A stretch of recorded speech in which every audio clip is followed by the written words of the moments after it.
திருப்பவனம் மடப்புரம் அஜித் குமார் அவர்கள் ஒரு சாதாரண ஒரு எளிய குடும்பத்தைச் சேர்ந்த ஒரு இளைஞர். அந்த சாதாரண குடும்பத்துக்கு நடந்த அந்த கொடுமைக்கு சிஎம் அவர்கள் சாரி சொன்னாங்க, தப்பு இல்லை. இப்ப அதோட சேர்த்து இதையும் கொஞ்சம் பண்ணிருங்க சிஎம் சார். உங்களுடைய ஆட்சி காலத்துல இதே மாதிரி போலீஸ் விசாரணையில 24 பேர் இறந்து போயிருக்கிறாங்க. அந்த 24 பேரோட குடும்பத்துக்கும் நீங்க சாரி சொன்னீங்களா? தயவு செஞ்சு சாரி சொல்லிருங்க. அஜித் குமார் அவர்கள் குடும்பத்துக்கு நீங்க கொடுத்த நிவாரணம் மாதிரி இந்த 24 பேர் குடும்பத்துக்கும் நீங்க நிவாரணம் கொடுத்தீங்களா? தயவு செஞ்சு நிவாரணம், அந்த நிவாரணத்தையும் கொடுத்துருங்க. சாத்தான்குளம் ஜபராஜ் பெனிக்ஸ் அந்த கேஸ் வந்து சிபிஐக்கு மாத்தினப்போ இது தமிழ்நாட்டோட காவல்துறைக்கு அவமானம்னு சொன்னீங்க.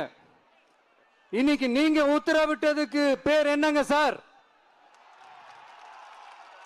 அதே தானே அன்னைக்கு நீங்க சொன்னதும் இன்னைக்கு நடக்கிறதும் அதே தானே? அதே சிபிஐ தானே?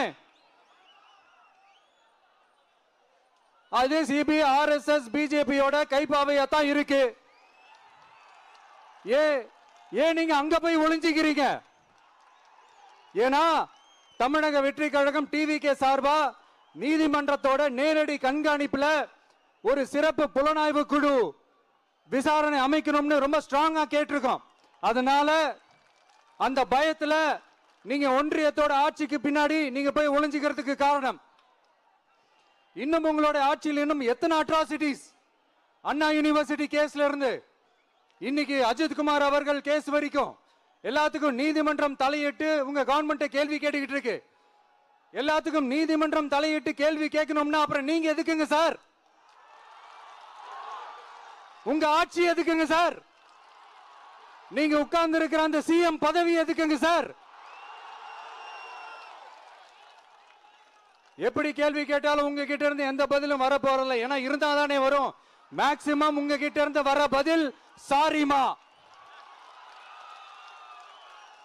தெரியாம நடந்துருச்சுமா, இல்லனா நடக்க கூடாதது நடந்துருச்சுமா, சாரிமா, அவ்வளவுதானே. இந்த வெற்று விளம்பர மாடல் திமுக சர்க்கார் இப்ப